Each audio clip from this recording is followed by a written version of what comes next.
J.R.R. Tolkien, le Hobbit, chapitre 9, 13 tonneaux à la dérive. Le lendemain du combat contre les araignées, Bilbo et les nains firent une dernière tentative désespérée pour trouver une issue avant de mourir de faim et de soif. Ils se levèrent et marchèrent d'un pas chancelant dans la direction que 8 d'entre eux, sur un total de 13, croyaient être celle du sentier. Mais ils ne purent jamais savoir s'ils avaient eu raison. Le demi-jour de la forêt laissait de nouveau place à la noirceur de la nuit, quand surgit tout à coup l'éclat de nombreuses torches tout autour d'eux, comme des centaines d'étoiles rouges. De l'ombre bondirent des elfes sylvains, armés d'arcs et de lances, et ils sommèrent les nains de s'arrêter. Il n'y eut aucune idée de résistance. Même si les nains n'avaient pas été dépourvus au point de se laisser capturer volontiers, leurs petits couteaux, les seules armes qu'ils avaient, ne pouvaient absolument rien contre les flèches des elfes capables d'atteindre un œil d'oiseau en pleine nuit. Ils firent donc halte et se contentèrent de s'asseoir et d'attendre. Tous sauf Bilbo, qui glissa son anneau à son doigt et se mit rapidement à l'écart. Ainsi, quand les elfes attachèrent les nains l'un à la suite de l'autre en une longue file et comptèrent les prisonniers, ils ne trouvèrent ni ne comptèrent jamais le hobbit. Pas plus qu'ils ne l'entendirent ni le sentirent marchant derrière eux à bonne distance, guidés par la lueur des torches, tandis qu'ils conduisaient leurs prisonniers à travers la forêt.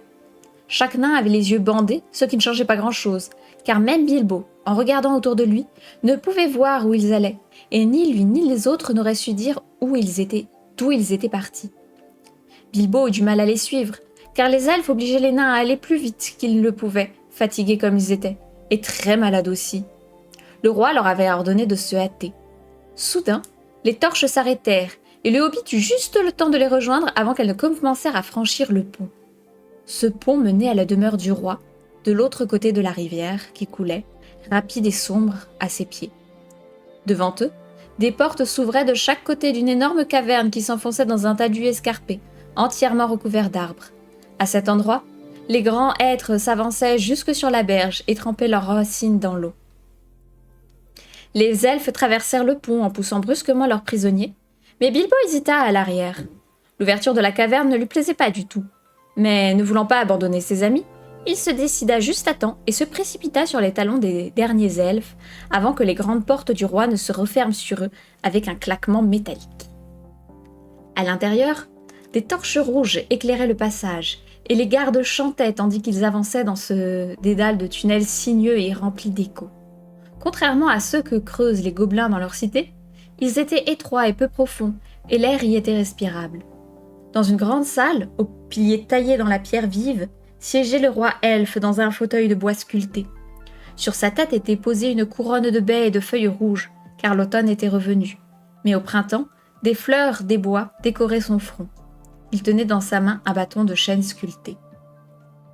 Les prisonniers furent amenés devant lui, et s'il les regarda d'un air sévère, il demanda pourtant à ses hommes de les délier, car ils étaient fourbus et haillonneux. « Du reste, il n'est aucunement besoin de cordes pour les retenir ici, dit-il. Nul ne peut s'échapper par mes portes magiques, une fois entrés. » Il interrogea longuement les nains sur leurs faits et gestes, leur demandant où ils allaient et d'où ils venaient. Mais ils ne se montrèrent pas plus bavards que Thorin. Irrités et mécontents, ils ne firent même pas semblant d'être polis. « Qu'avons-nous fait, ô roi ?» dit Balin, à présent, le plus âgé d'entre eux. « Est-ce un crime que d'être perdu dans la forêt, affamé et assoiffé, pris au piège par les araignées ? Sont-elles pour vous des bêtes apprivoisées, des animaux de compagnie, puisque le fait de les tuer semble vous fâcher ?» Une telle question ne pouvait qu'attiser la colère du roi, et il répondit « C'est un crime que de rôder dans mon royaume sans permission. Auriez-vous oublié que vous étiez sur mon domaine, sur le chemin que mes gens ont tracé ? Ne les avez-vous pas poursuivis et importunés à 3 reprises avant d'attirer les araignées à force de clameurs ? Après tout le dérangement que vous avez causé, je suis en droit de savoir ce qui vous amène par ici. Et si vous refusez de me le dire tout de suite, je vous garderai en prison, jusqu'à ce que vous fassiez preuve d'un peu de courtoisie et de bon sens. » Il ordonna alors que chacun des nains soit placé dans une cellule à part et reçoive à manger et à boire sans pouvoir en sortir avant qu'au moins un d'entre eux ne soit décidé à lui dire tout ce qu'il voulait savoir. Mais il ne leur dit pas que Thorin était également prisonnier chez lui. Ce fut Bilbo qui le découvrit. Pauvre monsieur Bessac, que de longues journées il passa à s'ennuyer dans cette caverne, seul et toujours en tapinois, sans jamais risquer de retirer son anneau, osant à peine dormir, même dans les recoins les plus noirs et les plus éloignés qu'il pouvait trouver. Pour passer le temps, il se mit à flâner dans le palais du roi elfe, Un sortilège enfermait les portes, mais quelquefois, ils réussissaient à sortir en se dépêchant. Des compagnies d'elfes sylvains, parfois conduites par le roi, montaient de selles de temps à autre pour aller à la chasse ou quelque autre mission dans les bois ou dans les terres à l'est. Bilbo pouvait alors, avec beaucoup d'agilité, se glisser tout juste derrière eux, même si c'était très dangereux. Plus d'une fois, il manqua d'être écrasé entre les portes, tandis qu'elles se refermaient bruyamment derrière, l'elfe qui fermait la marche. Mais Bilbo n'osait pas s'immiscer parmi eux à cause de son ombre, pourtant frêle et tremblante à la lueur des torches, ou par crainte d'être bousculé et ainsi découvert. Et quand il se risquait à sortir, ce qui n'arrivait pas souvent, il n'accomplissait jamais rien. Il ne voulait pas abandonner les nains, et d'ailleurs, il ne savait pas du tout où aller sans eux. Quand les elfes sortaient chasser, il ne parvenait pas à les suivre, ainsi il n'apprenait jamais à connaître les chemins de la forêt, condamné à errer entre les arbres, craignant terriblement de se perdre, jusqu'à ce que se présente l'occasion de rentrer. Et dehors, il avait faim, car il n'était pas très doué pour la chasse, tandis qu'à l'intérieur des cavernes, il parvenait à se nourrir tant bien que mal, en volant de la nourriture au garde-manger, ou à table quand il n'y avait personne. « Je suis comme un cambrioleur qui ne peut se sauver, et qui doit jour après jour se contenter de cambrioler la même maison, pensa-t-il. C'est la partie la plus ennuyeuse et la plus démoralisante de toute cette fatigante et inconfortable aventure. Comme j'aimerais retrouver mon trou de hobbit, et m'asseoir à la chaleur du feu et à la lueur de ma lampe. Il souhaitait aussi très souvent être en mesure d'envoyer un message au secours à Gandalf, ce qui, évidemment, était tout à fait impossible. Il comprit bientôt que, s'il y avait un moyen de remédier à la situation, M. Bessac serait bien obligé de s'en charger lui-même, seul, et sans l'aide de personne. Finalement, après une semaine ou deux de cette existence furtive et sournoise, en étudiant les déplacements des gardes et en saisissant toutes les chances qui se présentaient à lui, Bilbo parvint à découvrir où chacun des nains était enfermé. Leurs 12 cellules étaient dispersées un peu partout dans le palais, et il finit par les connaître comme sa poche. Comme il ne fut pas sa surprise d'apprendre un jour, en épiant la conversation des gardes, qu'un autre nain était enfermé là, dans un cachot particulièrement profond et sombre. Il devina tout de suite, bien entendu, que ce 13e prisonnier était Thorin. Et plus tard, il découvrit qu'il ne s'était pas trompé. Enfin, après de nombreuses difficultés, il parvint à trouver sa cellule alors qu'il n'y avait personne et à s'entretenir avec le chef des nains. Thorin était trop misérable pour continuer à s'indigner de ses malheurs et songeait même à tout raconter au roi, son trésor, sa quête et le reste, ce qui montre à quel point il était désemparé. Lorsqu'il entendit la petite voix de Bilbo filtrée par le trou de la serrure, il faillit ne pas en croire ses oreilles. Mais jugeant bientôt qu'il ne pouvait s'être trompé, il s'approcha de la porte et, réduisant sa voix à un chuchotement, eut une longue conversation avec le hobbit qui se tenait de l'autre côté. Bilbo fut donc en mesure de transmettre le message de Thorin aux autres nains emprisonnés. Il leur dit que leur chef était aussi enfermé sur place et que personne ne devait révéler le but de leur voyage au roi. Pas encore, pas avant qu'il n'en donne l'autorisation. Car Thorin avait repris du courage en apprenant que le hobbit avait secouru ses compagnons des araignées, et il était plus déterminé que jamais à ne pas acheter sa liberté en promettant au roi une part du trésor, jusqu'à ce que tout espoir de s'évader par un autre moyen soit anéanti. Autrement dit, jusqu'à ce que les extraordinaires pouvoirs de M. Bézac, l'invisible, dont il avait désormais une très haute opinion, ne soient révélés parfaitement impuissants à les tirer d'affaire.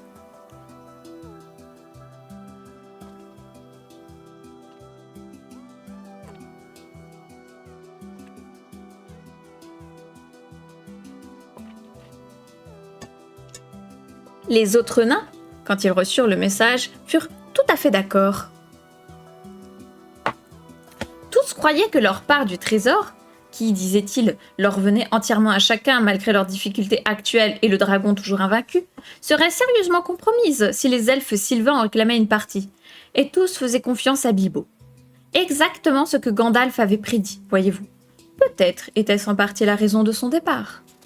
Bilbo cependant ne partageait pas les mêmes espoirs.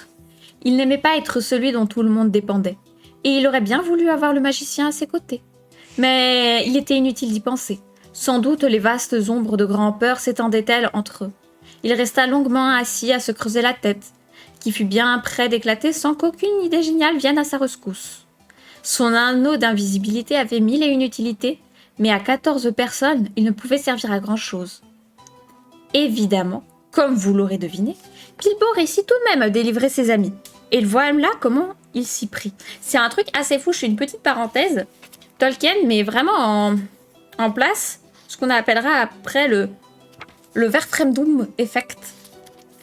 C'est très technique. C'est utilisé dans le théâtre de Bertolt Brecht, auteur communiste et important à noter parce qu'il s'est exilé aux États-Unis durant la Seconde Guerre mondiale, et qui était très critique du maoïsme, du léninisme, du stalinisme, etc. Donc en fait, le principe des pièces de Brecht, c'est que, en théorie, avant que la scène ne commence, vous avez genre un panneau ou un écriteau qui vous dit en fait qu'est-ce qui va se passer dans la scène. Et vous voyez la scène se dérouler. Souvent c'est un peu tragique parce que ça parle de guerre, de mort, de famine, enfin, de trucs super joyeux. Mais vous savez déjà ce qui va se passer. Et ben là c'est un peu le cas. On sait qu'ils vont être sauvés. Mais comment? Mystère. Brecht a écrit avant Tolkien. Voilà. C'était pour le petit moment Colombo. En fait, l'origine de tout ça, c'est Colombo. Un jour, qu'il flânait et furetait ici et là, Bilbo découvrit un fait très intéressant. Les grandes portes n'étaient pas l'unique entrée de la caverne. Un cours d'eau passait sous une partie des galeries inférieures du palais et rejoignait la rivière de la forêt, quelque part à l'est, au-delà du talus escarpé où s'ouvrait la grande caverne. Là où cette eau sortait de terre, il y avait une ouverture dans le flanc de la colline. À cet endroit, la voûte rocheuse descendait presque à la surface de l'eau, et une herse pouvait être abaissée, qui s'enfonçait dans le lit de rivière, afin d'empêcher quiconque d'entrer ou de sortir par là. Mais la herse demeurait souvent levée, car il y avait beaucoup d'allées et venues sous la voûte.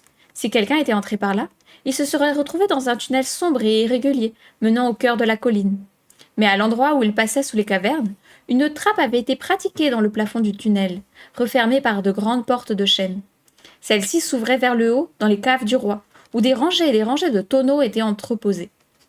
Car les elfes sylvains, en particulier leur roi, aimaient beaucoup le vin, même si aucune vigne ne poussait dans son royaume.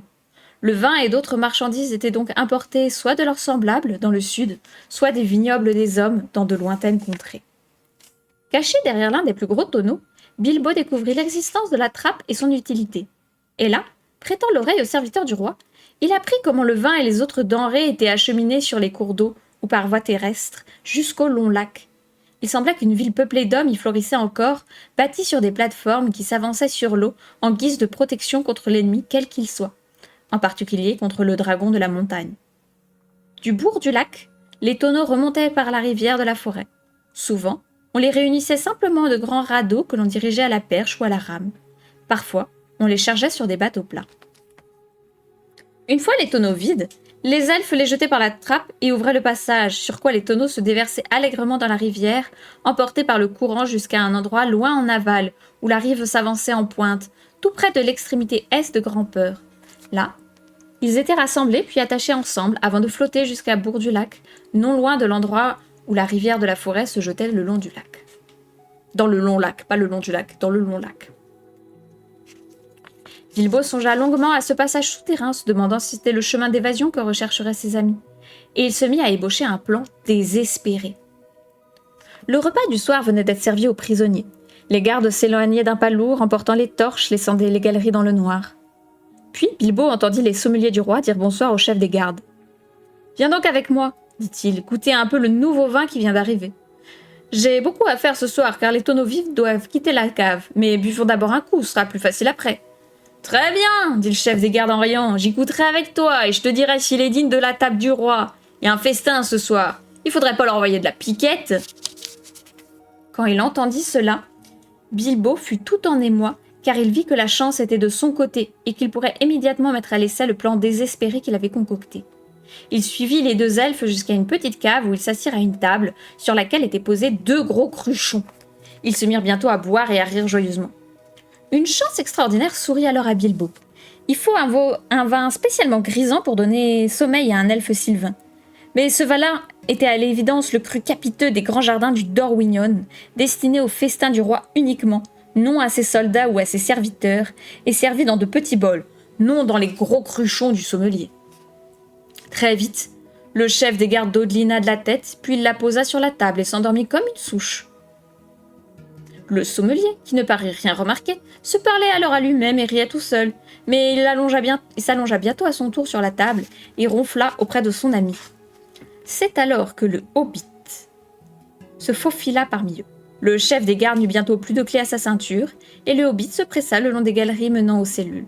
Le gros trousseau lui semblait très lourd, et il eut plusieurs fois la frousse malgré son anneau, car il ne pouvait empêcher les clés de s'entrechoquer, de temps à autre, avec un grand bruit métallique, ce qui le faisait sursauter à chaque fois. Il déverrouilla la porte de Balin en premier, prenant soin de la refermer à clé aussitôt.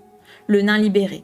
Ce dernier fut profondément surpris, comme vous l'imaginez, et s'il fut extrêmement soulagé de sortir des 4 murs de sa petite cellule de pierre, il voulut tout de même s'arrêter et lui poser des questions, savoir ce que Bilbo avait l'intention de faire, et ainsi de suite. « Pas tout de suite !» dit le hobbit. « Le temps presse, alors suivez-moi. Il faut à tout prix rester ensemble et ne pas se disperser. Si nous nous échappons, personne ne doit rester derrière, et c'est le moment ou jamais. Je n'ose pas imaginer où le roi vous enfermera si nous sommes pris, mais il vous mettra au fer, pieds et poings liés, je peux vous le garantir. Pas de discussion, je vous en prie. » Il s'enfuit alors d'une porte à l'autre, rassemblant 12 compagnons, assez peu agiles au demeurant vu l'obscurité des tunnels et vu leur long emprisonnement.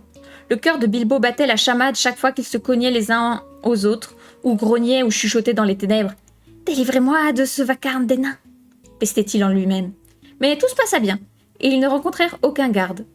En fait, un grand festin d'automne avait lieu dans les bois ce soir-là et dans les salles supérieures. Presque tous les gens du roi étaient partis se joindre aux réjouissances.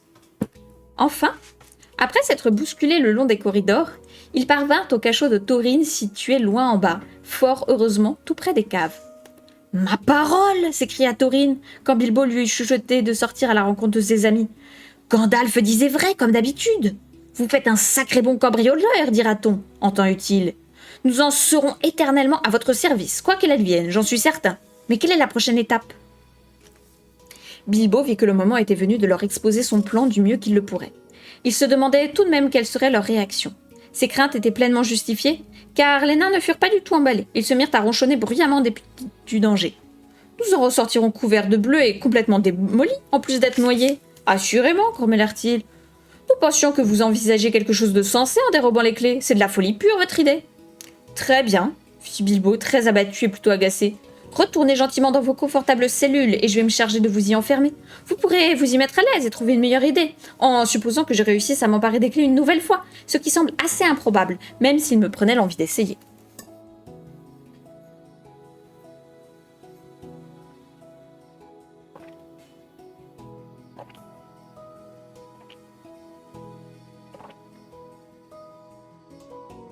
On s'hydrate les cactus. Allez. C'en était trop pour eux. Et ils se calmèrent. Pour eux. D'ailleurs, pas pour eux. Car bien sûr, en définitive, ils n'eurent d'autre choix que de suivre à la lettre le plan de Bilbo. Il était tout à fait impensable de tenter de se frayer un chemin dans les salles supérieures, ou de forcer le passage des portes qui se refermaient par magie. Et continuer à ronchonner dans les galeries ne donnait rien, à moins de vouloir être pris. Ils suivirent donc le hobbit, marchant à pas de loup jusqu'aux caves les plus profondes, et passèrent l'encadrement d'une porte d'où on pouvait apercevoir le chef des gardes et le sommelier. Ils ronflaient toujours, paisiblement, et un sourire de contentement éclairait leur visage. Le vin du Dorwinion apporte de longs et agréables rêves. Le chef des gardes arborait sans doute une expression différente le lendemain, bien que Bilbo ait eu la gentillesse de se faufiler auprès de lui, en passant, pour remettre les clés à sa ceinture. Cela lui épargnera au moins quelques ennuis, se dit M. Bessac. Ce n'était pas un mauvais bougre, et il traitait assez bien les prisonniers. Les autres en seront tout aussi abasourdis. Ils vont se demander quelle magie aura permis aux nains de passer à travers toutes ces portes, avant de tout bonnement disparaître. Disparaître. Il faut nous y mettre au plus vite, si nous voulons que ça se concrétise. Balin eut pour consigne de surveiller le garde et le sommelier, et de donner l'alerte si l'un d'eux remuait.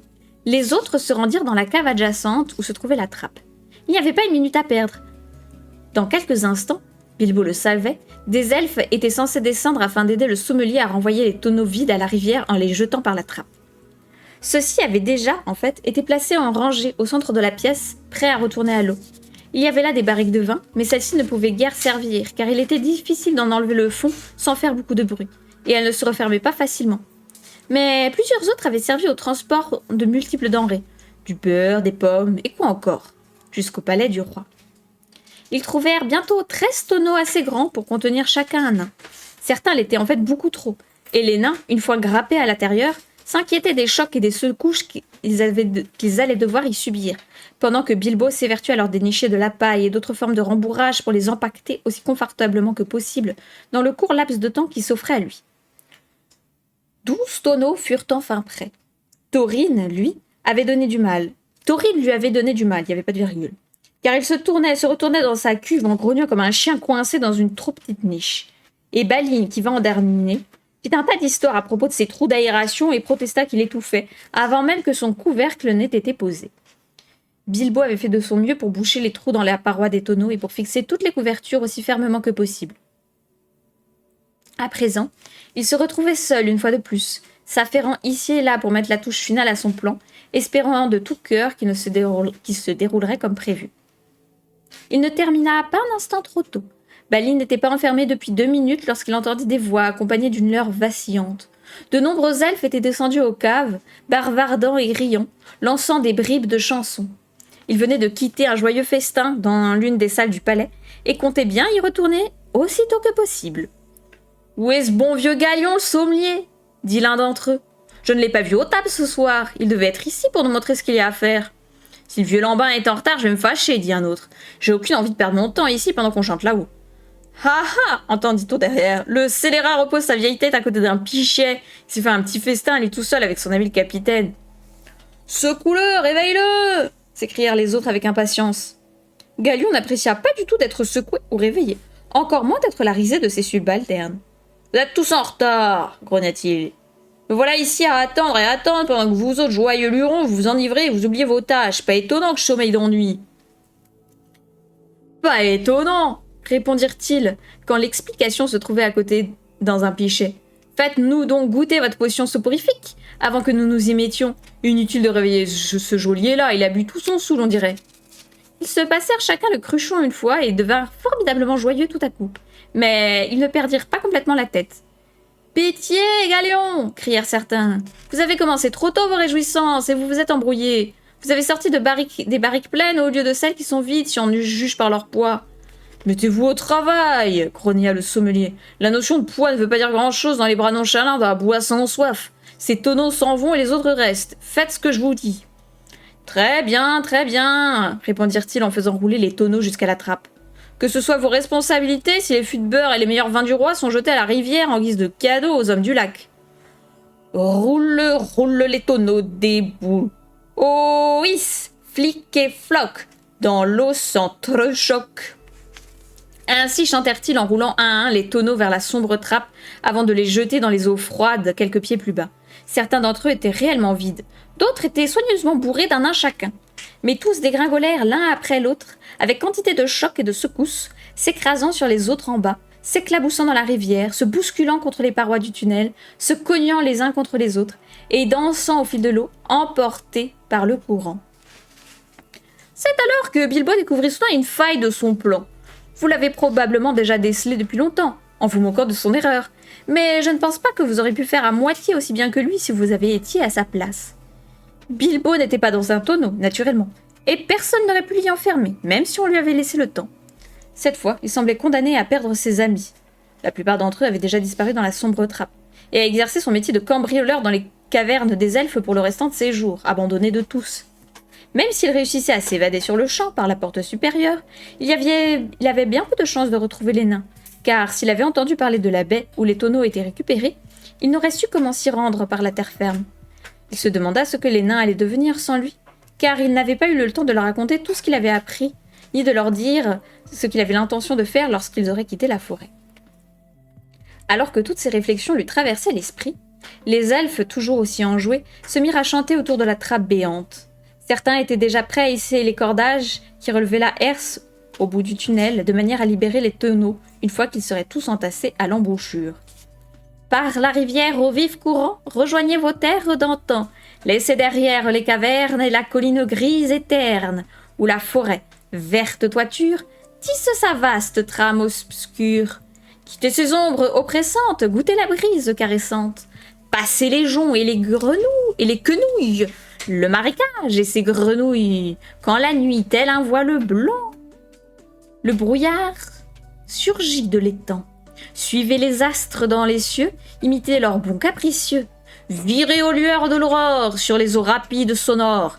Là, cap au sud toujours, cherchez le soleil et le jour. Regagnez les grandes prairies où le bœuf cornu se nourrit. Regagnez l'éclatant verger et ses fruits de rayons immergés sous le soleil et sous le jour. Oui, cap au sud toujours, par les rivières au vif courant. Rejoignez vos terres d'antan. Le tout dernier tonneau se dirigeait à présent vers la trappe. Désespéré, et ne sachant que faire d'autre, le pauvre petit Bilbo s'y accrocha et fut précipité dans le trou avec lui. Il tomba, plouf, dans les eaux sombres et froides, écrasé sous le tonneau. Bisous, Emma. Remontant à la surface, il crachota et s'agrippa au fût tel un rat, mais malgré tous ses efforts, il ne put escalader le tonneau. À chaque tentative, celui-ci roulait sur lui-même et le ramenait dans l'eau.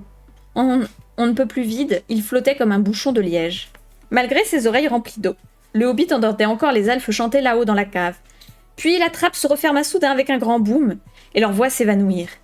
Bilbo était plongé dans l'obscurité du tunnel, flottant dans l'eau glaciale, complètement seul, car enfermé dans leur tonneau, ses amis ne comptaient pas vraiment. Une lueur grise apparut bientôt dans les ténèbres devant lui. Il entendit le grincement de la herse en train d'être levée, et se retrouva dans un entassement de fûts et de barriques qui dansaient et s'entrechoquaient en attendant de pouvoir passer sous la voûte et rejoindre le cours d'eau à ciel ouvert. Il fit tout son possible pour éviter d'être coincé et réduit en bouillie. Enfin, les tonneaux se mirent en route et cessèrent de le bousculer, flottant un à un sous la voûte rocheuse. Il vit alors que c'eût été une bien mauvaise idée de se mettre à califourchon sur son tonneau, car l'espace était insuffisant, même pour un hobbit, entre le haut des fûts et le plafond du tunnel qui s'abaissait soudain à la sortie. Ils passèrent à l'extérieur sous les branches des arbres surplombant les deux rives. Bilbo se demandait comment les nains se portaient, et si l'eau s'infiltrait beaucoup dans leurs barriques. Parmi celles qui flottaient dans le noir à ses côtés, certaines semblaient s'enfoncer plus que d'autres, et il se disait qu'elles contenaient probablement des nains. « Pourvu que j'ai suffisamment serré les couvercles !» pensa-t-il. Mais il était bien trop inquiet de sa propre situation pour se préoccuper plus longtemps des nains. Il parvenait à garder la tête en dehors de l'eau, mais il tremblait de froid. Il se demandait s'il allait en mourir avant que la chance ne tourne en sa faveur, combien de temps il allait pouvoir tenir, et s'il ne devait pas plutôt lâcher prise et tenter de rejoindre la berge à la nage. Mais la chance tourna rapidement, car bientôt les remous de la rivière entraînèrent plusieurs tonneaux vers la rive, où ils restèrent coincés, butant contre une racine cachée sous l'eau. Bilbo en profita alors pour se hisser sur son tonneau, qui, serré contre un autre, ne bougeait plus, et il y grappa comme un rat noyé et s'y installa à plat ventre, de manière à conserver son équilibre du mieux qu'il le pouvait. La brise, quoique légère, était préférable à l'eau. Quoique fraîche. Pas légère, fraîche la brise. Et il espérait que sa monture ne le ferait pas replonger lorsqu'elle se mettrait de nouveau en train. Bientôt les tonneaux repartirent de plus belle, tournoyant sur eux-mêmes, jusqu'à ce qu'ils regagnent le fort courant au milieu du cours d'eau. Comme il l'avait craint, Bilbo eut beaucoup de difficultés à se maintenir en place. Il y parvint tant bien que mal, mais sa position n'avait rien de confortable. Heureusement, il était très léger, et son tonneau était de bonne dimension. De plus, il prenait l'eau, ce qui le rendait un peu plus stable. C'était tout de même comme essayer de chevaucher sans bride ni étrier un poney à dos rond qui ne penserait qu'à se rouler dans l'herbe. Bonjour, petit mouette, bienvenue. On est sur les 2 dernières pages du chapitre 9 du Hobbit. Ainsi, Monsieur Bessac finit tout de même par arriver dans un lieu où les arbres devenaient plus clairsemés de chaque côté. Un ciel plus pâle se dessinait entre leurs cimes. Le sombre cours d'eau s'élargit soudain et rejoignit le flot généreux de la rivière de la forêt, arrivé en trombe des grandes portes du roi. Au milieu de cette échancrure, à la surface des eaux qui glissaient imperceptiblement, se voyaient les reflets changeants et brisés des nuages et d'étoiles. Puis le flot pressé de la rivière de la forêt entraîna tous les fûts et les barriques vers sa rive septentrionale, où son cours avait sculpté une large baie.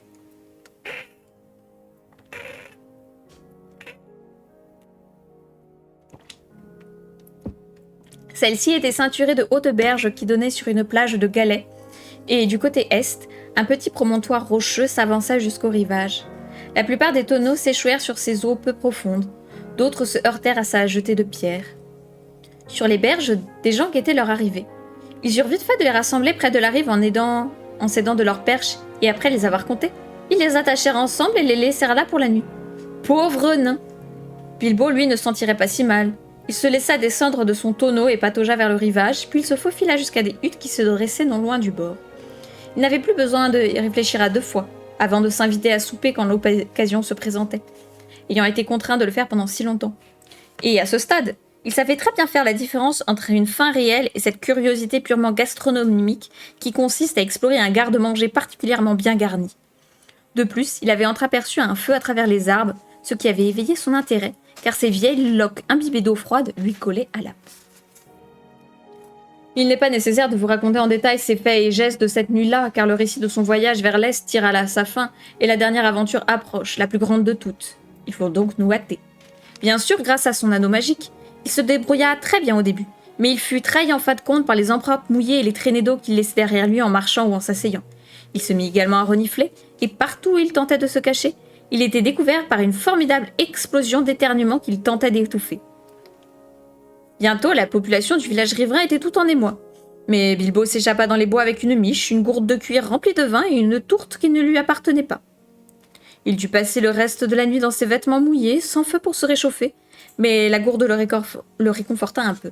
Il parvint même à sommeiller sur un lit de feuilles mortes malgré la fraîcheur de la nuit à ce temps de l'année. Il se réveilla sur un éternuement particulièrement bruyant. Le matin gris était déjà là, et un joyeux vacarme montait de la rivière. On était en train de réunir les tonneaux en une grande plateforme que les elfes des radeaux allaient bientôt diriger vers Bourg du Lac. Bilbo éternua encore. Ses vêtements ne dégoûtaient plus, mais il était transi de partout.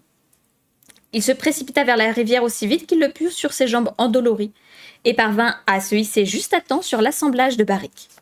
Dans le branle-bas général, personne ne le remarqua. Aucune ombre fâcheuse ne vint le trahir, car heureusement le soleil restait caché, et par chance il cessa d'éternuer pour un bon moment. Les perches se déployèrent avec vigueur. Des elfes debout dans l'eau peu profonde poussèrent encore et encore. Solidement arrimés entre eux, les tonneaux grincèrent et crisèrent. « C'est un lourd chargement, » grommelèrent les elfes. « Ils flottent trop bas. Il y en a qui seront jamais vides. S'ils étaient arrivés de jour, on aurait pu les ouvrir, dirent-ils. »« C'est trop tard !» cria le capitaine. « En route !» Et sur ce, ils partirent enfin, d'abord lentement jusqu'à ce qu'ils dépassent la pointe rocheuse où se tenaient d'autres elfes, prêts à repousser les tonneaux à l'aide de leurs perches, puis de plus en plus rapidement, tandis qu'ils rejoignaient le fort courant, voguant allègrement vers le lac. Ils avaient échappé au cachot du roi et quitté la forêt. Vivants ou morts, cela restait à voir. C'est fini pour aujourd'hui.